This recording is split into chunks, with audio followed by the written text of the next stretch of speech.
करते ही क्या हो, तुम्हारे बस में कुछ नहीं, तुम कायर हो।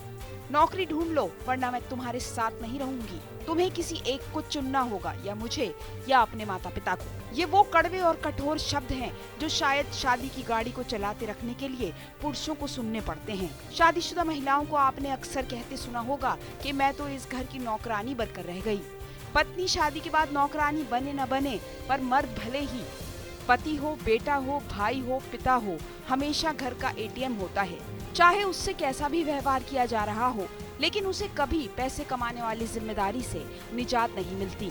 और खुदा न खास्ता अगर कुछ दिन के लिए उसकी नौकरी चली जाए तो उसे निकम्मा, बेरोजगार, हर वक्त घर में पड़े रहने वाला और पता नहीं क्या क्या सुनना पड़ता है। वो अपमान का ये जहर पीता रहता है क्योंकि कमाना उसकी जिम्मेदारी है। लेकिन एक शादीशुदा जिंदगी में अब ये इमोशनल अत्याचार करने वाले शब्द पति के लिए तलाक का आधार बन सकते हैं। कलकत्ता हाई कोर्ट ने पति पत्नी के बीच तलाक को लेकर एक अहम फैसला दिया है। अदालत ने अपने फैसले में कहा कि एक पति को पत्नी से तलाक लेने का हर तरह से अधिकार है। कोर्ट ने कहा कि अगर पत्नी मानसिक रूप से अत्याचार करती है, प्रताड़ित करती है और साथ ही पति को माँ बाप से अलग रहने के लिए मजबूर करती है और अलग रहने के लिए कोई ठोस वजह नहीं बताती, तो पति को तलाक लेने का हक है। अदालत ने ये फैसला एक महिला की याचिका पर सुनवाई के दौरान किया। दरअसल फैमिली कोर्ट ने पति की तलाक की अर्जी मंजूर कर ली थी। फैमिली कोर्ट के इस आदेश को महिला ने कोलकाता हाई कोर्ट में चुनौती दी। फैसला सुनते ही डिवीजन बेंच ने कहा कि एक बेटे की जिम्मेदारी है कि वो अपने माता पिता का ध्यान रखे। अदालत ने ये भी कहा कि भारत में शादी के बाद भी एक बेटे का अपने माँ बाप के साथ रहना एक सामान्य बात है। आपको बताएंगे कि पुरुष और किस आधार पर तलाक फाइल कर सकता है, लेकिन पहले आपको उस केस के बारे में बताते हैं जो इस फैसले का आधार बना। साल 2009 में पश्चिमी मिदनापुर की एक फैमिली कोर्ट ने पति को पत्नी की क्रूरता के आधार पर तलाक लेने की मंजूरी दे दी थी। इस दंपति की शादी साल 2001 में हुई थी। हालांकि पति के आरोप के अनुसार पत्नी उसे सार्वजनिक रूप से जलील करती थी।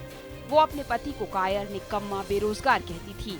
दरअसल पति पेशे से एक टीचर था, लेकिन इतने पैसे नहीं कमा पाता था कि घर ठीक से चला सके। परिवार में बच्चों के अलावा पति के माँ बाप भी रहते थे। इसके अलावा पत्नी पति से जबरन बिना किसी वजह से एक फ्लैट भी किराए पर लेने की मांग कर रही थी, ये जानते हुए भी कि उसका पति इतना खर्च नहीं उठा सकता। इसके अलावा जब पति की सरकारी नौकरी लगने वाली थी, तभी पत्नी ने पति के खिलाफ एक प्रताड़ित करने का क्रिमिनल केस फाइल कर दिया। इस केस की वजह से पति की सरकारी नौकरी का सपना टूट गया। अदालत ने माना कि पत्नी का बिना किसी वजह से पति पर दबाव बनाना कि वे अपने माता पिता से अलग रहे, ये एक प्रकार की क्रूरता है। अदालत ने कहा कि किसी को अपने फैसले दूसरे पर थोपने का अधिकार नहीं है। भारत में शादीशुदा महिलाओं के हितों की रक्षा के लिए कई कानून हैं, लेकिन जब पुरुषों की बात आती है तो उन्हें पत्नी द्वारा किए गए क्रूरता और हिंसा के झूठे आरोपों का सामना करना पड़ता है। इसी वजह से दरअसल हमारे समाज में एक महिला को हमेशा पीड़ित माना जाता है, जबकि ये कोई नहीं सोचता कि एक पुरुष भी खराब विवाह का शिकार हो सकते हैं। लोग अक्सर पूछते हैं कि क्या होता है जब एक आदमी तलाक के लिए फाइल करता है। भारत में तलाक के कानून किसी भी व्यक्ति को केस दाखिल करने से नहीं रोकता। हालांकि तलाक के वकील आमतौर पर अपने पुरुष क्लाइंट्स को इसकी सलाह नहीं देते, क्योंकि कानून महिलाओं की ओर अधिक झुके हुए हैं। एक महिला IPC 498A के तहत पति के खिलाफ क्रूरता की शिकायत लेकर अदालत जाती है और समाज पहले से ही उसे पीड़ित मान लेता है। इसका परिणाम ये होता है कि पति उसकी नजरों में अमान्य हो जाता है, भले ही दावों का कोई आधार हो या नहीं। अब आपको बताते हैं कि पुरुष कब तलाक ले सकते हैं। जब पत्नी किसी अन्य पुरुष के साथ शारीरिक संबंध में हो तो पति इस आधार पर तलाक ले सकता है। जब कोई पत्नी बिना किसी उचित वजह के अपने पति का साथ छोड़ दे तो पुरुष कोर्ट से तलाक मांग सकता है। पत्नी द्वारा अपने पति के खिलाफ की गई शारीरिक और मानसिक हिंसा भारत में तलाक के लिए एक वैध आधार है। जब पत्नी अनसाउंड माइंड से पीड़ित हो और वो दोनों के वैवाहिक जीवन को प्रभावित करता है तो पति तलाक ले सकता है। यदि पत्नी किसी सेक्सुअली ट्रांसमिटेड डिजीज से संक्रमित है तो पति उसे तलाक के लिए एक आधार के रूप में उपयोग कर सकता है। यदि पत्नी की पिछले 7 सालों से जीवित सुनवाई नहीं हुई तो पति कानून की अदालत में तलाक की मांग कर सकता है।